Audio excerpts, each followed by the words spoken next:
The Taj story Hindi film review by allrounder star Ballem Venumadhav part 3 last part మూడవ భాగం తృతీయ భాగంలో మనం మరొకసారి చెప్పుకుందాం. సినిమా నేడు 2 గంటల 45 నిమిషాలు 13+ 31 అక్టోబర్ 2025 విడుదలైన సినిమా.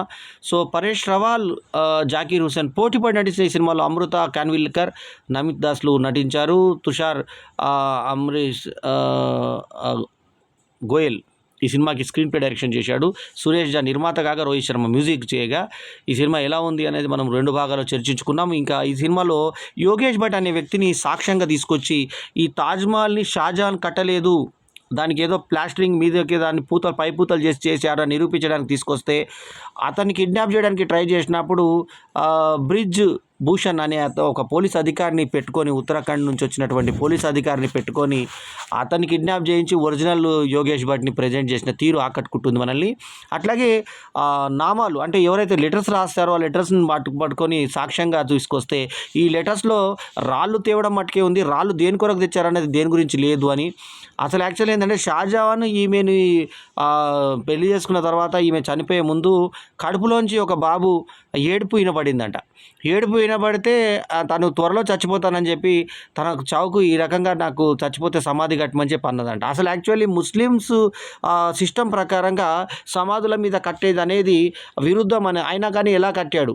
ప్లస్ ఇంకోటి ఏంటంటే ఏదైతే దాని పైన ఉందో ఆ చంద్రార్కంలో ఉంది, అది శివుంది గుర్తు అంటే లేదు, ముస్లిమ్స్ గుర్తు కూడా చంద్రాకారమే కాబట్టి అదే అని చెప్పేసి జాకీర్ హుసేన్ అంటే క్యారెక్టర్ ప్రకారంగా లాయర్ అడ్వకేటు రషీద్ వాదిస్తే దాన్ని క్యారెక్టర్ ప్రకారంగా విష్ణుదాస్ అంటే మన పరేష్ రావల్ అది తప్పు, ఇలాంటి నిర్మాణాలు చాలా ఉన్నాయని వాటి ఉదాహరణలతో సహా సోదారణంగా చెప్తాడు. దీని మీద ఒక ఇంగ్లీష్ అతను పీటర్ విలియమ్స్ అనే అతను పరీక్ష చేసి ఉంటాడు.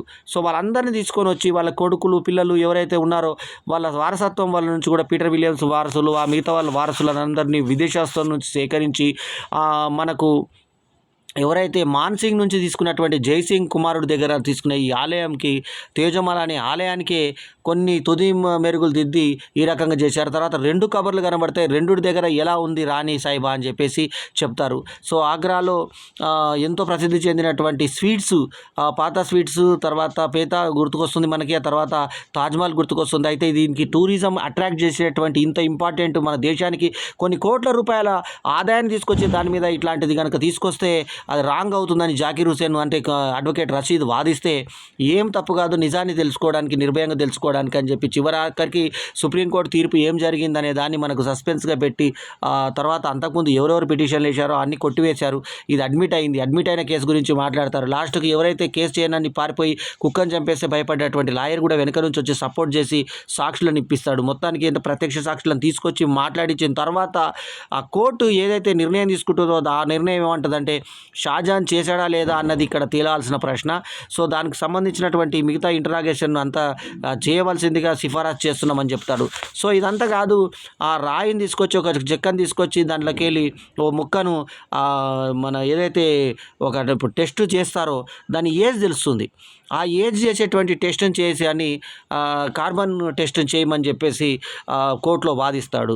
ఈరోజు కూడా ఈ ఏదైతే వాదన ఉందో అది కరెక్ట్ వాదన. అది షాజహాన్ కట్టని ఒక తెలుగు అంటే వాళ్ళ ఒక హిందూ దేవాలయం మీద వాళ్ళు చేసినటువంటి దాడిని ఒక యమునా నది పక్కన ఉన్నటువంటి ఒక దేవాలయాన్ని తీసుకొని, ఎందుకంటే దేవాలయాలన్నీ నదుల పక్కనే ఉన్నాయని చెప్పి సోదారణంగా చూపిస్తా దానిపైనటువంటి దాని నిర్మాణ విభాగం ఏదైతే ముస్లిం దాంట్లో లేదు, మొఘలుల సంస్కృతిలో లేదు, భారతీయ సంస్కృతిలో ఉందంటే రాజులే కట్టారు, ఇది భారతీయ రాజులే కట్టారు, కట్టిన దాన్నే వీళ్ళు ఈ రకంగా చేశారు, దానికి తుది మెరుగులు కొట్టి నేనే షాజహాన్ చేశాడని చెప్పి చెప్పడం.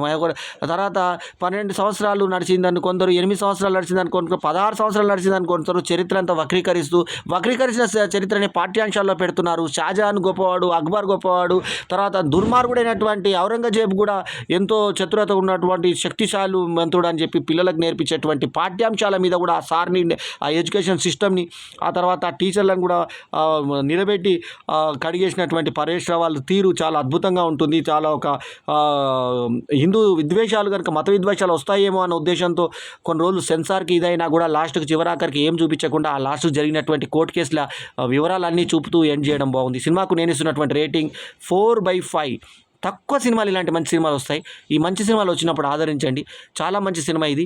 సో దీనికి మనకు పబ్లిసిటీ ఇంట్రెస్ట్ లిటిగేషన్ PIL వేసిన తర్వాత ఏ రకంగా గెలిచాడు, ఇంట్లో కొడుకుపై దాడి చేసిన తర్వాత కోడలి మీద అఘాయిత్యం చేయబోతులు భుజం మీద టచ్ చేస్తూ అంగట్లో అల్లరి చేస్తున్న మూకల మీద కొడుకు దాడి చేసినప్పుడు కొడుకును ఇష్టం వచ్చినట్టు కొట్టినప్పుడు మన హిందూ పార్టీ వాళ్ళు ముందు ఇతను చేరనన్నా కూడా అతన్ని హాస్పిటల్లో వచ్చి మంచిగా చేసి బాగు చేసి తీసుకొచ్చిన తీరు, ఆయన నమస్కారం పెట్టి కృతజ్ఞతలు చెప్పిన తీరు, ఆ తర్వాత వాళ్ళు మీ వెంట మేము ఉన్నాం, మా రక్షణగా ఉంటామని చెప్పిన తీరు, తర్వాత కొడుకు అంత దెబ్బలు తిన్నా కూడా డాడీ నువ్వు గెలుస్తున్నావు అన్న భయంతో వాళ్ళు మీ మీద దాడి చేశారు కాబట్టి మీరు కొట్లాడండి అని చెప్పిన తీరు, ఇంట్లో మళ్ళీ పరివారాన్ని పోగొట్టుకొని నేను చేయలేను అని చెప్పి బాధపడ్డ ఆ పరేష్ రావల్ నటన, క్యారెక్టరైజేషన్ చాలా అద్భుతంగా కుదిరి లాస్ట్కి దానికి ఒక మామూలు గైడ్ ఏ రకంగా కేసు చేసి షాజహాన్ కట్టలేదని తాజ్మహల్ గురించి నిరూపించి